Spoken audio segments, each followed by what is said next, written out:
మన తాతలు ముత్తాతలు వచ్చారు పోయారు. ఆజాద్ పేరు విన్నావా? ఆజాద్ని పట్టుకోవాలంటే ఆజాద్ లాంటి తగే కావాలి.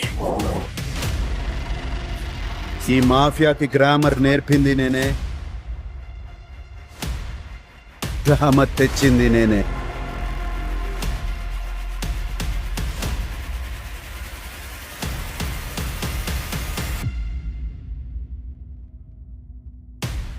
నేను చంపాలనుకుంటే చేతిలో వెపన్స్ అవసరం లేదు, ఎదురుగా ఎనిమి ఉంటే చాలు.